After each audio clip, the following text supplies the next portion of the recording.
శ్రీ లలితామృత లహరి శ్రీ విష్ణు సహస్రనామం ప్రణవం చూపిన పరమ పావన పుష్పహాసమైతే శ్రీ లలిత సహస్రనామం శ్రీమాత చేసిన చిన్మయ చారుహాసమవుతుంది.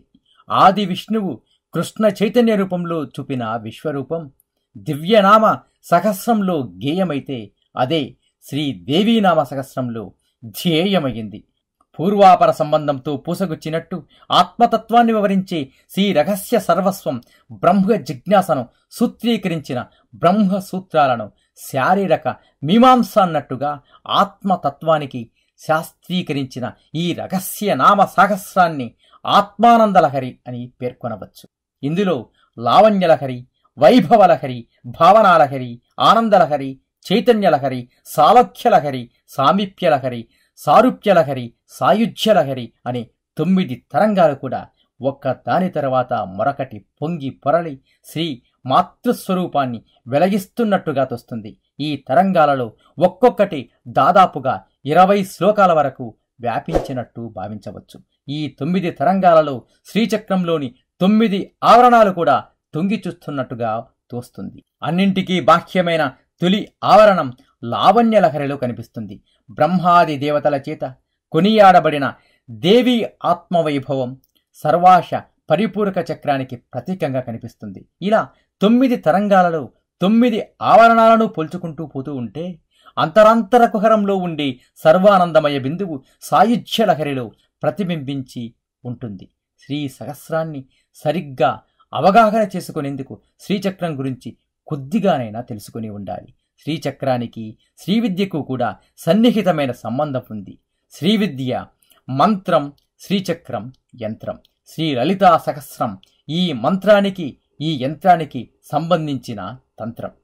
తనోతి ఇతి వ్యాపించేది తంత్రం. శ్రీవిద్యలో అక్షర రూపంలో ఉన్న లలితా పరమేశ్వరి శ్రీచక్రంలో రేఖాకారంలోనూ శ్రీ సహస్రంలో సూక్ష్మ రూపంలోనూ సాక్షాత్కరిస్తుంది. శ్రీవిద్యను శ్రీచక్రాన్ని సేవించుట, అర్చించుట అందరికీ సాధ్యమయ్యే విషయమూ కాదు. కానీ సహస్రనామాలను చదువుట, ఆ నామాలతో శ్రీ లలితా పరమేశ్వరిని అర్చించుట అనేది అందరికీ సాధ్యమయ్యే పనే. ఈ 1000 నామాలలో ఏ ఒక్క నామమైనా శ్రీ పరమేశ్వరి అనుగ్రహాన్ని సాధించేటందుకు చాలునని హయగ్రీవుడు అంటాడు. అన్ని నామాలను చదివితే శ్రీ పరమేశ్వరి పరిపూర్ణ కటాక్షం లభిస్తుంది. అసలు ఈ నామాలన్నీ ఆత్మనామాలు. శ్రీ పరమేశ్వరి పేరిట మనం మనలోని పరతత్వాన్ని భావించి సేవిస్తున్నాం. శ్రీచక్రం కూడా శరీరంలోని 6 చక్రాలకు పైన 1000 రేకులతో వెలిగే సహస్రార కాంతిని ప్రతీకాత్మకంగా నిరూపిస్తుంది. మానవ శరీరంలోని షట్చక్ర సందర్శనమే సకల దేవతా సందర్శనము. సహస్రారంలోని చిన్మయానంద బిందువే పరమేశ్వరి స్వరూపము. కానీ శరీరంలోని ఈ చక్రాలు చర్మచక్షువులకు గోచరించేవి కావు, శల్య పరీక్షకు అందేవి కావు. భావనాశక్తితో సాధించి శోధించవలసిన చైతన్య సోపానాలు ఈ చక్ర కాంతులు. వీటికి మూలాధారంలో ఉన్న కుండలిని ఆధారం.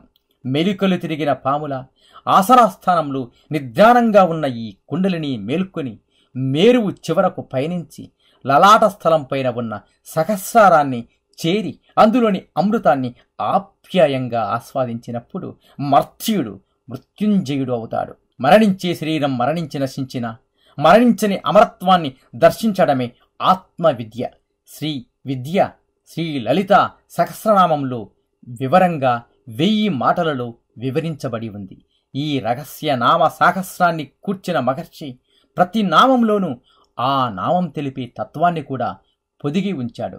కాబట్టి నామోచ్చరణ మాత్రం చేత సర్వాంతర తరంగిణి అయిన పరమేశ్వరి స్వరూపం గోచరిస్తుంది.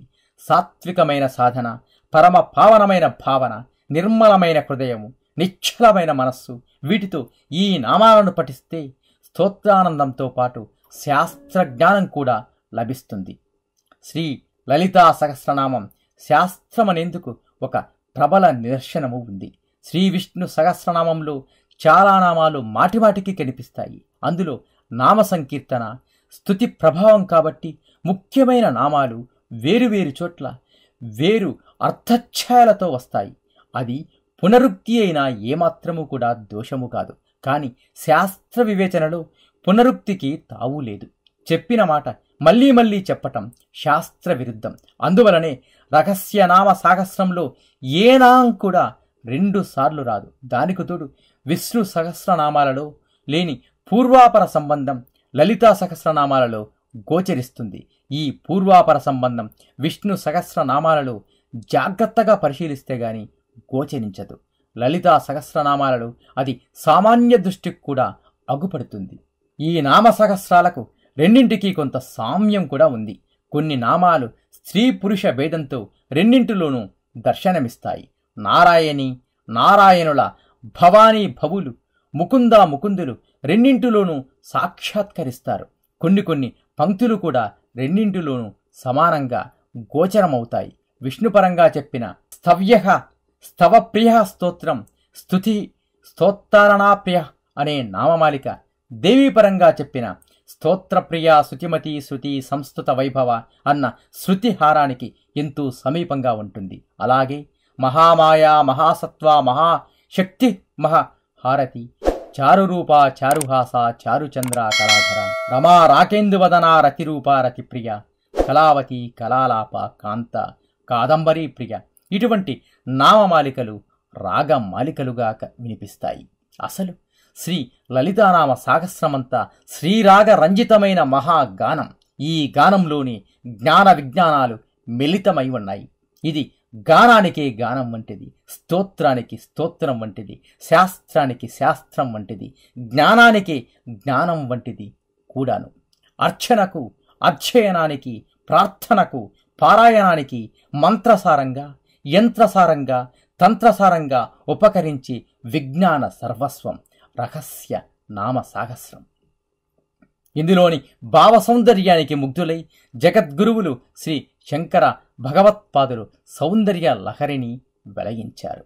తల్లి లావణ్యం కీర్తించి తొలి 24 శ్లోకాలలోని సారాన్ని గ్రహించి సౌందర్య లహరికి శివశక్తి సామరస్యాన్ని శతతా భావించింది. సౌందర్య లహరి ప్రతి శ్లోకం రహస్యనామ సాహస్రంలోని అక్షర రమ్యతను, రుచిరార్థనిధిని స్ఫురింపజేస్తుంది. జగదేక మాత ఎవరిని కటాక్షిస్తే అతడే ఋషి అవుతాడు. ఆమె అవ్యాజ, అద్భుత, అపార కరుణాగ్రహాలు కావాలంటే ఆమె నామాలను స్మరించాలి, ఆమె దివ్య రూపాన్ని ధ్యానించాలి. నిజానికి నామరూపాలు మనవి. ఆ తల్లికి నామం లేదు, రూపము లేదు. ఆమె నామరూప వివర్జిత. కానీ నాదంలో ఆ తల్లి శ్రీమాత వినిపిస్తుంది. నారాయణ నాదంలో నామ పారాయణ ప్రీతితో ఆమె సాక్షాత్కరిస్తుంది.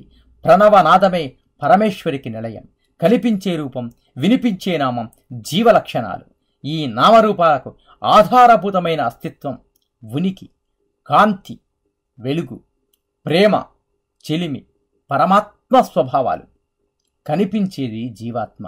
కనిపించే జీవాత్మకు ఆధారమైన ఉనికి పరమాత్మ.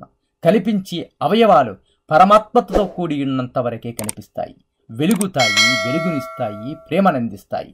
పరమాత్మతో సంబంధం విడిపోగానే జీవాత్మకు దేహం మీద మమకారము పోతుంది. రక్త మాంసాలు, అస్థిచర్మాలు, కరచరణాలు క్రమంగా చైతన్యరహితమైన పంచభూతాలలో లీనమైపోతాయి.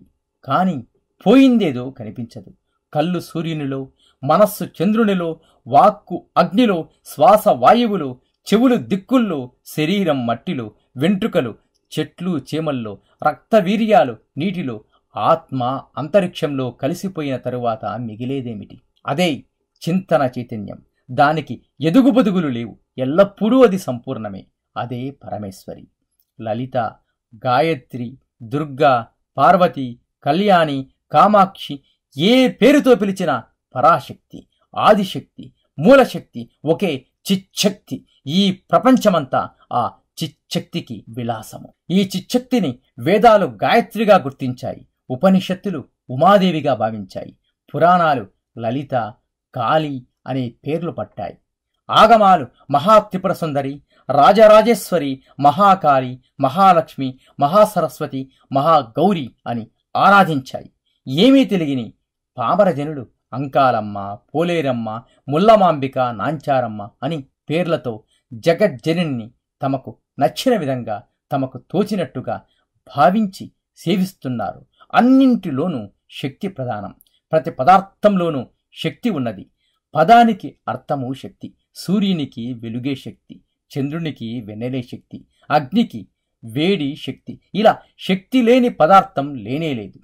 యస్య యస్య పదార్థస్య యా శక్తిరుదా హృత సాసా సర్వేశ్వరీదేవి శక్తిమంతో మహేశ్వరః.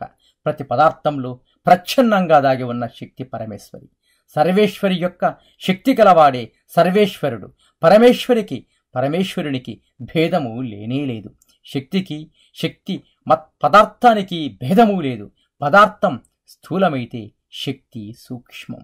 అందువలనే పదార్థ విజ్ఞాన శాస్త్రం పరిసమాప్తి చెందిన బిందువు నుంచే పరమార్థ విజ్ఞాన శాస్త్రం ఆరంభము అవుతుంది. ఈ పరమార్థాన్ని గ్రహించేందుకు అనేక మంత్రాలు, తంత్రాలు, యజ్ఞాలు, యాగాలు, జపాలు, తపాలు సాగాయి. కానీ తల్లి అనుగ్రహం లేనిదే ఏ సాధన లభించదు. ఆత్మతత్వం ఎవరిని వరించి తరింపజేస్తుందో వారికి ఆత్మ సాక్షాత్కారం లభిస్తుంది. అతనికి ఆత్మ తనంతట తాను తన తనువుని విప్పి చెబుతుందట.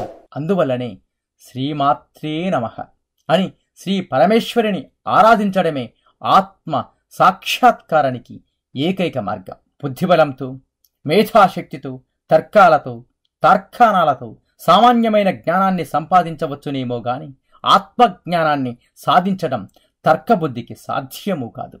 ఆత్మవిద్యకు మిగిలిన విద్యలకు ముఖ్యమైన తాత్విక భేదము ఉంది.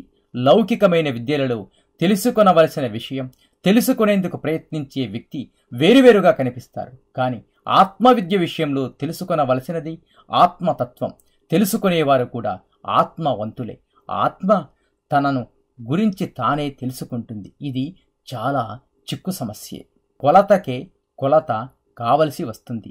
ఆ తొలి కొలత శ్రీమాత లలితా పరమేశ్వరి. ఈ త్రిపుటిని మేళవించేందుకే శ్రీ లలితా సహస్రనామం. ఓం శ్రీమాత్రే నమః. నీలో నీకు నమ్మకము కలిగినప్పుడే నీవు దేవుడిని నమ్మగలవు. శతం జీవ శరదో వర్ధమాన శతం హేమంతాన్ శతం వసంతాన్. 100 శరత్తులు, 100 హేమంతాలు, 100 వసంతాలు వర్ధిల్లుతూ జీవించండి. ఇట్లు BVS.